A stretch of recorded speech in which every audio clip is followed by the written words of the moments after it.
My commanding officer experienced an embarrassing moment twice. First, when he beheld the sheer size of it, and again, when he read the hull markings.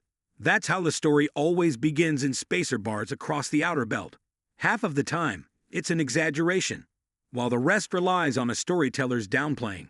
Still, the report from Survey Probe, Epsilon 6, was unequivocal.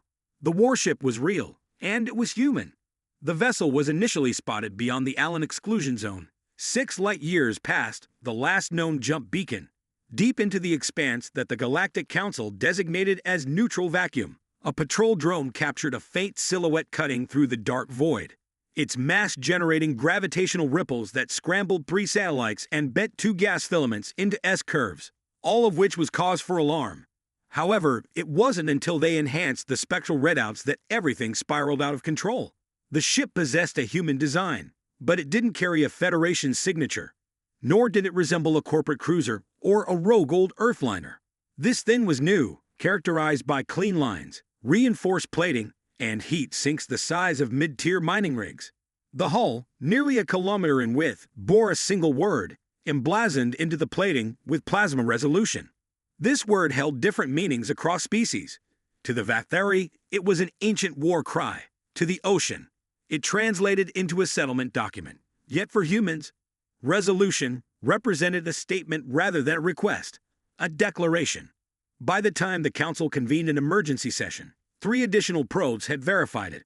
The warship was advancing inward at a slow but steady pace, neither hiding nor rushing, simply moving as if it had all the time in the galaxy. Admiral Roche of the Varnic Dominion slammed the claw onto the strategic table in disbelief. You asserted Earth had no military expansion program, he accused Ambassador Jensen, who represented what remained of Earth's unified authority. Jensen leaned back in his chair and offered a faint smile. We don't. At least, not one anyone voted for. That was when everything began to unravel. If this wasn't a sanctioned ship, then who had constructed it? No nation-state had the resources, and no corporation had the clearance. The Federation outright denied any knowledge, and even the Martian coalition, usually the first to rattle sabers, expressed confusion. Yet there it was, resolution, gliding through space, transmitting nothing, answering no hails, and bristling with more firepower than 3 Council dreadnoughts combined. Counselor Threx, a jittery insectoid with a penchant for data, tapped at the hologram. I ran a sweep. The entire configuration displays an 87% design match with something from Earth's mid-21st century archives. A concept file labeled Project Dominion, decommissioned apparently due to impracticality. Jensen stroked his beard. That sounds about right. Earth had a period where we dreamed big, then filed the blueprints under maybe someday. Threx's antenna twitched.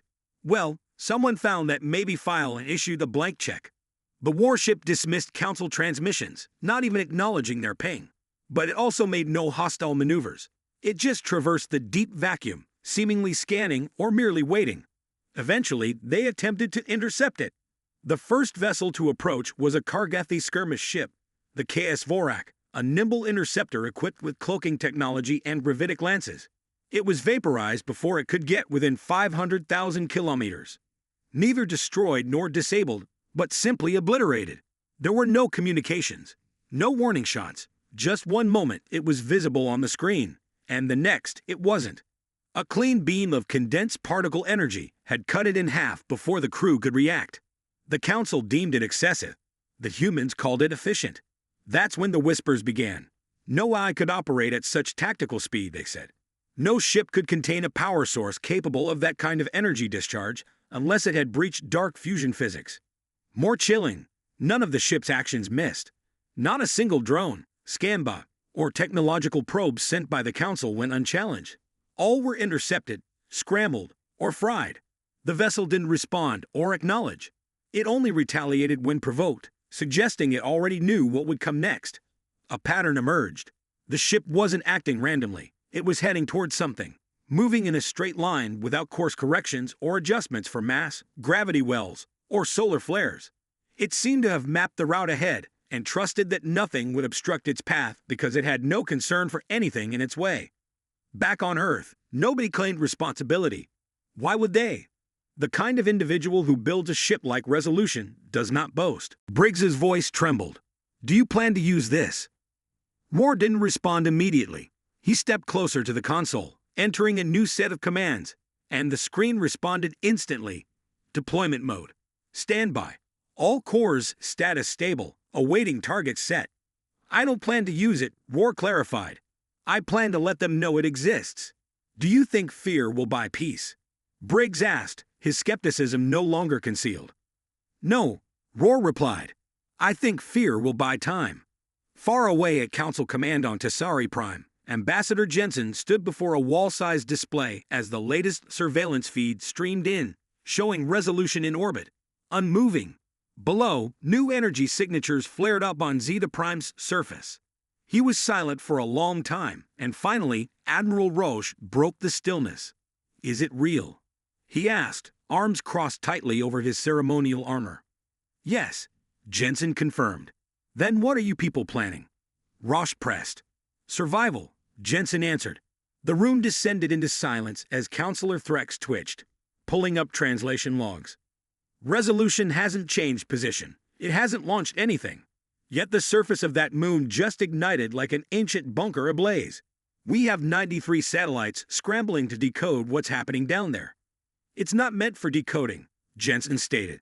It's designed for witnessing. He turned to the assembly, letting the gravity of his next words settle in. You all presumed Earth had forgotten how to construct that we relinquished grit the moment we joined the Council. You were wrong. We simply decided to wait until someone made the mistake of assuming we were harmless. Rokos growled. If this is your fate. It's not, Jensen interrupted. It's a warning. You're observing the most polite human warship ever built.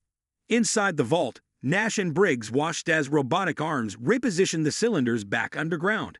The AI announced a containment cycle, locking the cores away for long-term storage. Briggs shook his head in disbelief.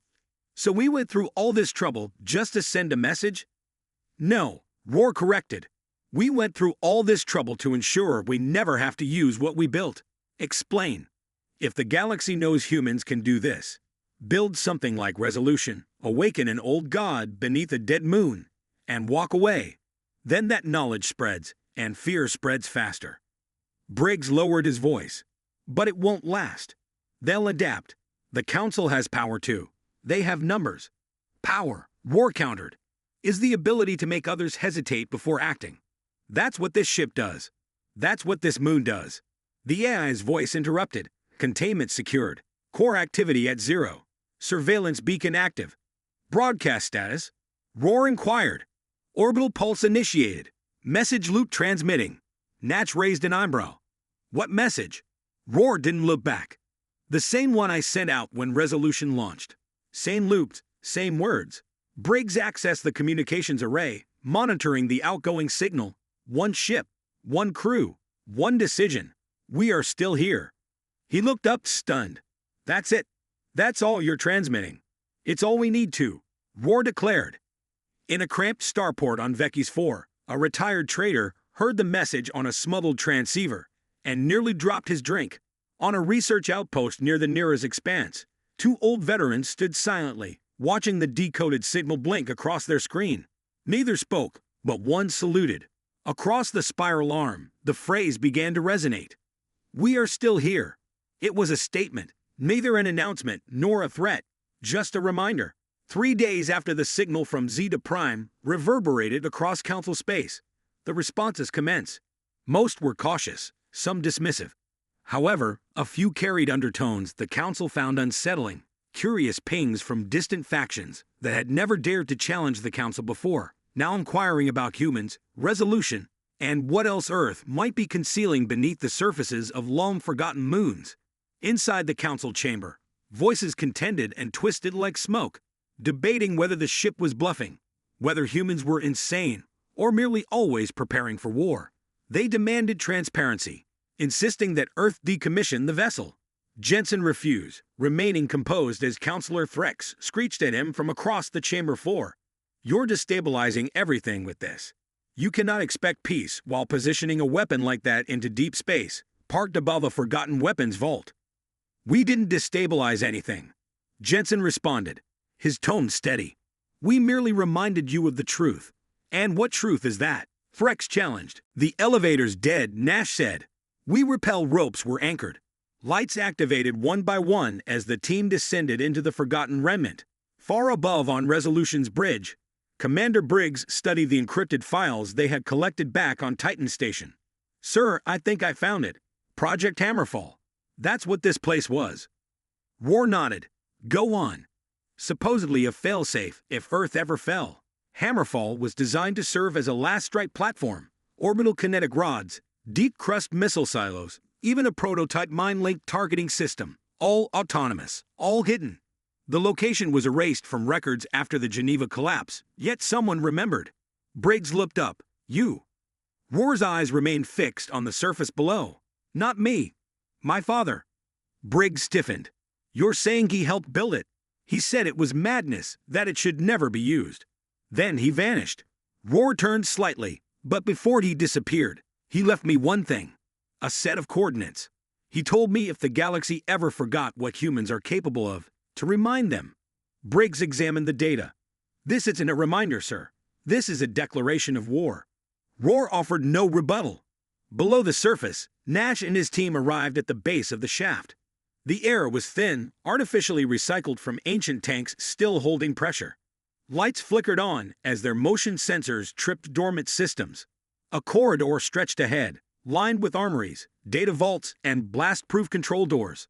The facility was massive, the kind of massive achievable only when constructed in secret during a time when no one cared about cost or consequences. They reached the command room after 30 minutes of clearing debris. A solitary console pulsed with low power, waiting. Nash touched it, and it lit up instantly. No boot up, no login screen, just one phrase blinking across the interface. "Authority confirmed. Standby for system restoration." Behind him, one of the troopers swore under his breath as Nash ignored him. "Command, we've made contact. The facility AI is coming online. I suggest we backtrack and let remote link-up take over." He was cut off as the floor trembled, lights surged, and a dull thrum echoed from deep within. Nash gripped the console. "Captain, something's waking up." Roar's voice came through clearly. "Then let it. You're in no danger." Nash frowned. "How would you know that?" "Because I designed the recognition code that just unlocked it." In orbit, Resolution adjusted its orientation. Its weapons remained cold, and its engines stayed idle. Deep within the moon, Project Hammerfall was reawakening, not as a weapon, but as a message. The AI's voice came online without preamble, delivering cold clinical speech. "System integrity at 48%. External power coupling detected. Command authority Captain Victor Roar proceeding with core activation." Nash exchanged glances with his men. "Sir, it's calling your name."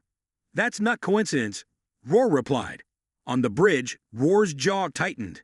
"It knows who I am. It was programmed to." Briggs shifted uncomfortably. "This doesn't feel like a weapons vault anymore.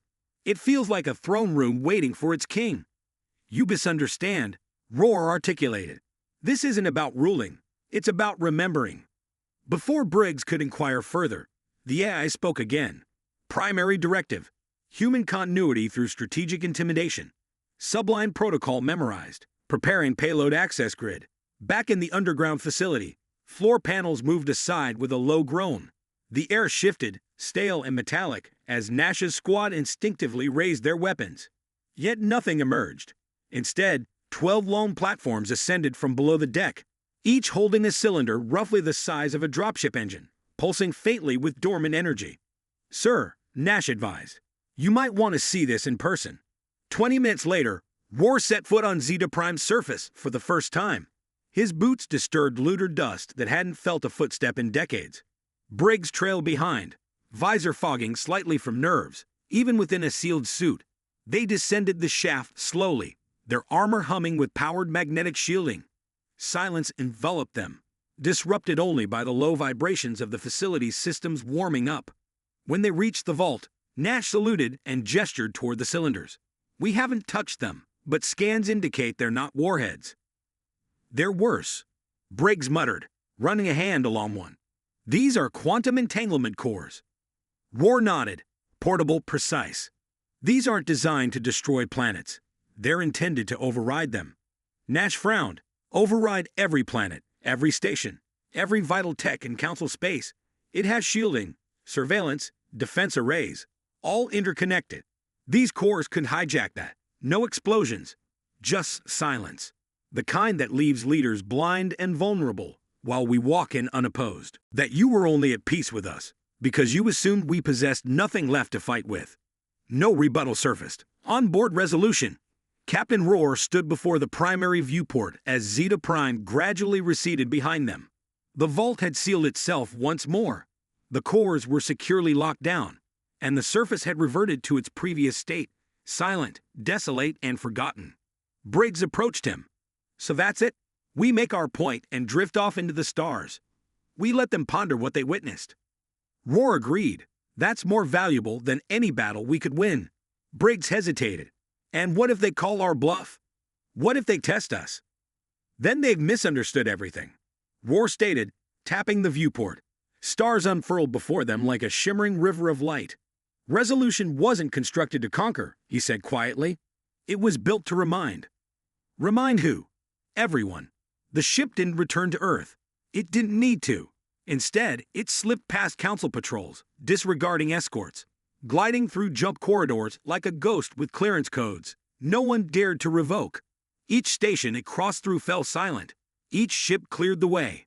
Rumors spread like wildfire. The Council insisted it was a rogue vessel, while Earth denied its status as an active military. Mars issued a public statement applauding its engineering but denying involvement. The truth floated somewhere in between, impossible to pin down, but the impact was unmistakable. Trade routes were routed around Earth's sectors. Council task forces quietly tripled their long-range scans near human settlements. Private militaries commenced lobbying for budget hikes. In the galaxy's darker corners, species that had once dismissed humanity began practicing ancient combat drills just to prepare. 6 weeks later, a coalition fleet intercepted a pirate armada in the outskirts of the Halvid Drift.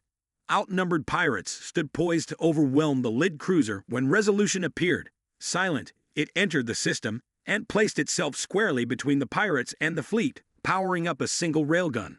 The pirates turned and fled without a single shot being fired. The coalition filed an incident report, and the Council sought clarification. Earth claimed the ship acted independently. Rohr offered no statement, but 1,000 captains and admirals across the galaxy whispered in unison. We just witnessed what one human ship could do without resorting to violence. That realization terrified them more than any potential war. In his quarters, Rohr sat alone, poring over ancient logs from Earth's final military think tanks. Names long buried, threat assessments inscribed by men who had stared at extinction through simulations. He replayed one clip obsessively. It was his father's voice. Victor, if you're watching this, then the vault's open, and the galaxy's forgotten who we are. That's good. It means the time is right. Not to destroy, not to rule, but to be remembered. We don't need to fight to win. We simply must remind them what the cost of fighting us would be. Rohr switched off the message and leaned back.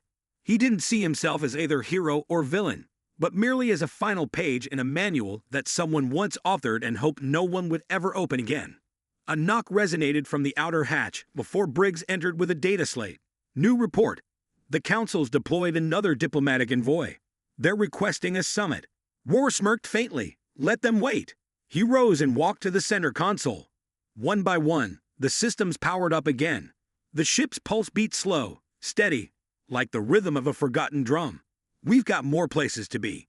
In the vastness of deep space, among stars devoid of names, the warship Resolution moved like a shadow with purpose.